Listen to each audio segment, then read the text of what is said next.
Hello, everyone, and welcome to episode 6 of the Doormate Show. I'm Nathan Mather here alongside Nick Calandrino, welcoming back a friend of the show, Keenan Feely, also known as Villanova Updates. We're going to start quick with the questions here. Why do you think Caden Lewis left to go to Miami?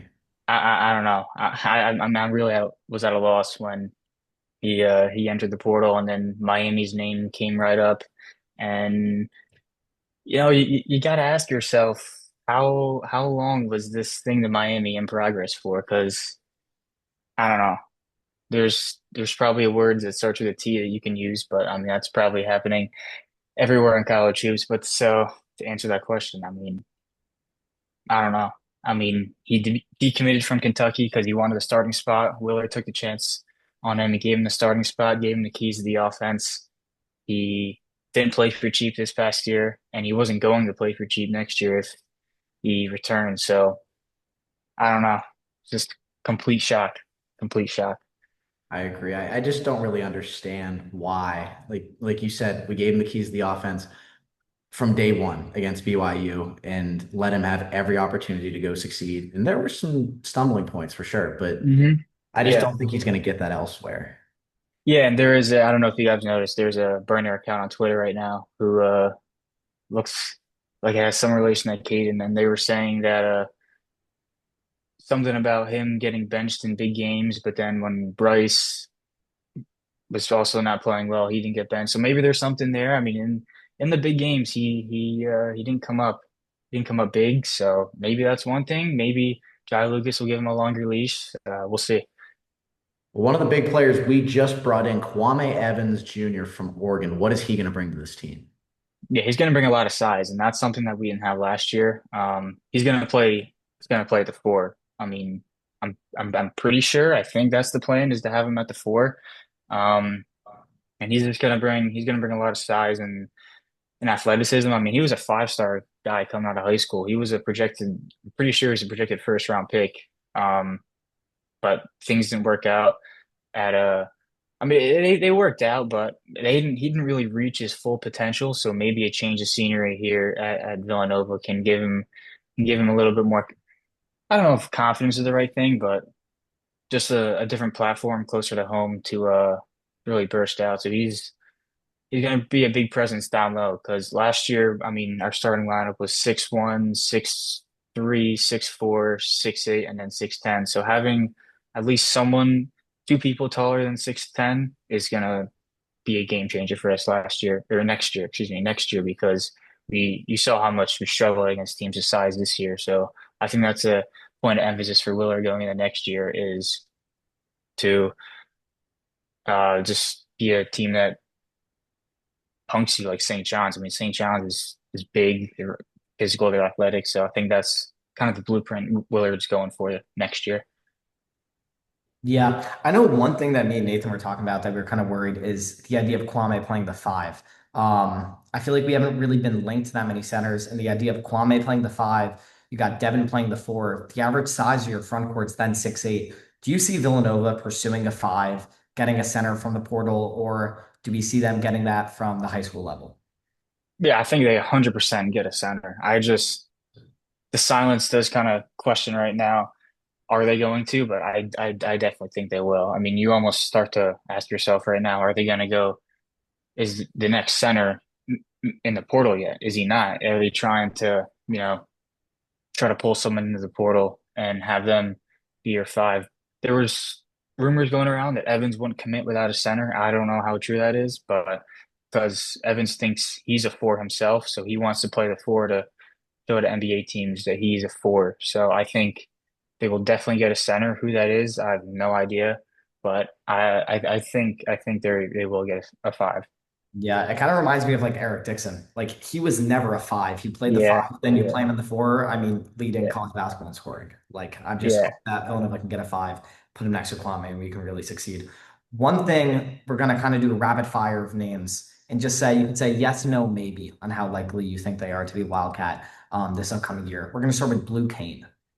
Yeah, no, he already announced he's running it back at Georgia. I do know that some Georgia boards were saying that Villanova and St. John's both pursued him to come off the bench, so he will be starting at Georgia next year. What about Jake Fegan? Ah, man, I don't know. If you would ask me a couple of days ago, I'd say no, but I still think he's a Northwestern lean. Um, but I mean, he visited today. I don't know how that went. So we'll see. We'll see what happens there. But I mean, I guess we have a chance. Why not? Cameron Hunter. Maybe. I'm not sure. If this Wagner thing goes sideways, maybe we bring him in. But I don't see how we would get both Wagner and Hunter Yeah, the next name was DJ Wagner. right now. Yes. Good. What about this is a name that we heard, I feel like last year a lot. Haven't been that linked to this year, Harun Zerno from Rutgers. No. No. Things did not end well there. So no. No. And finally, Jalen Cox. No. No. I think he's gonna end up at Maryland. I do want to bring up one more name though that you did miss. Caden Mingo out of Penn State. How obviously his brother decommitted Dylan from North Carolina. I think they're going to be a package deal. Do you see them going to Nova? If not, where do you think they go? No. Um. I don't think we'll land him. I saw he visited Oklahoma or Baylor the last 2 days, so I know Cade might go there. If they're a package deal, I'm not sure. I'm really not sure, to be honest with you. But Oklahoma and Baylor's want to watch out for Caden for sure. And then moving back to the Cats, a lot of recent news here. It wasn't really a busy day in the portal, but it was a busy day for us. Bryce Lindsey just committed to Indiana, and Chris Jeffrey just entered his name into the portal. What do you make of those two moves?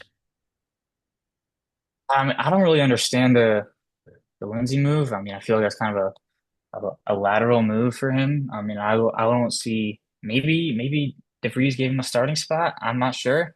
If he didn't, then I don't know why he would do that. But I know Villanova wanted him to come off the bench this year, and he wouldn't have been playing for cheap either. So I mean, I wish him the best of luck. I don't have anything against Bryce. I thought he was a good player that could have came up better in conference play, but he definitely showed out in that tournament game. As for Jeffrey, I mean, again, it's a bit of a shock. I think that means that there's going to be some incoming guards, not only like veteran ones that we're going after with Fegan and Wagner, but maybe some lower class guy. Maybe I can't think of any high school guys right now, but maybe they a guy like a Caden Lewis last year decommitted. Maybe they go after someone like that. Um, but we're so late in the like the portal opened last Tuesday, and it's the following what's today, Wednesday. So you already had a week. If you wanted to transfer, I think you would have done it last week. So I definitely think there's more guys coming in that Willard recruited over, which is a shame because Willard said how much um, he respected Jeffrey for not wanting a red shirt after his knee injury. So I wish Chris the best of luck too. As a hard nosed guy, but yeah, we'll see. Yeah, I was definitely bummed to see Jeffrey go. It was just surprising. Definitely a Willard guy coming from Maryland, and then he decommitted and flipped to Nova as soon as Coach Willard went. So that was one where, and like you said, if he would have wanted to leave, I think he would have left last week. So I am very curious to see what's going to happen over the next week. Who's his replacement? Or maybe he got some better money elsewhere. I just think Yeah, it's there could be. I don't know. I don't know. And then Bryce to Indiana, looking at the Hoosiers roster, I'm not saying it's going to win the Big Ten or anything, but they got Marcus Burton from Notre Dame. He had, his season cut very, very short. That was a good move. I thought he was definitely going to go to Houston, flips to the Hoosiers. Then Sherelle from Alabama, one of the best bigs in the portal. And now you go get a shooter in Bryce Lindsey. And they got a wing from Georgia Tech as well. I'm blanking on his name at the moment right now. Mustaf, I think. That's Mustaf, it. whatever it is. So the Hoosiers are putting together under DeVries a pretty decent squad. Yeah. Yeah.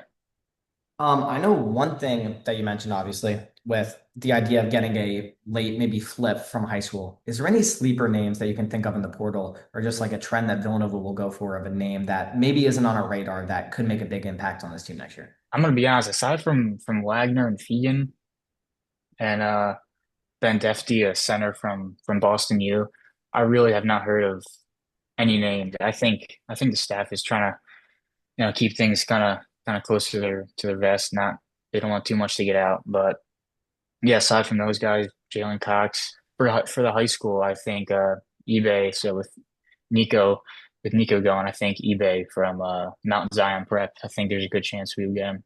Do you have a dream starting five for next year? I know for us, we kind of talked about it. Obviously, I feel like we'd love Mingo to be our point guard. Realistically, maybe we're looking Wagner. And then at the two, you can either lean going Perkins, you can go Adam Umadush, three Royal, four Kwame, and then five. Hopefully, you grab someone in the portal. But what does your dream five look like? I mean, totally dream five. I would have Cruz Davis at one from Hofstra, but he's probably off to somewhere in Texas. But realistically, I'd probably go, yeah, Wagner, Perkins, Royal, Kwame, and then I really have no idea what to do with the five right now. That's tough. I to be determined at the five right now because I really don't have any good names right now for you. Are there any other additions moving to the high school side of recruiting that you could see the Cats making outside of favorite eBay? And how likely is he to commit here? For 2026. Yes. Yeah, no, I think just eBay. If there were also rumors that Nico isn't gone, but I don't see he entered the portal and then there were some things about maybe he didn't leave. But if he's 100% gone, then yeah, I think it's just eBay for 2026. What are your expectations for Adam Umadush? I know he's coming over like big recruit. Do you see him challenging Perkins for that slot? I know at the two, I'm leaning probably no, but where do you think his role Yeah. is? Yeah, I think he's going to be really good next year, but I don't think there's any way that he would start over Perkins. I mean, Perkins has showed loyalty the past 2 years of running it back. It's going to be a senior year, but I think AO will provide a bit of a shooting spark off the bench because if you look at this team right now, there's not too many shooters. So coming off the bench, I would like him to add a little muscle on. But yeah, I think he's gonna. Yeah, he's 6'5", so he isn't the smallest guy, so he's gonna provide some size as well. So I think shooting, seeing some of his highlights at OTE, he can really put the ball in the hoop. So I'm just looking forward for that. Well, that's just about all we have. We appreciate you taking the time, folks. Thank you so much for tuning in. We will see you all next time. Go Cats. For Cats.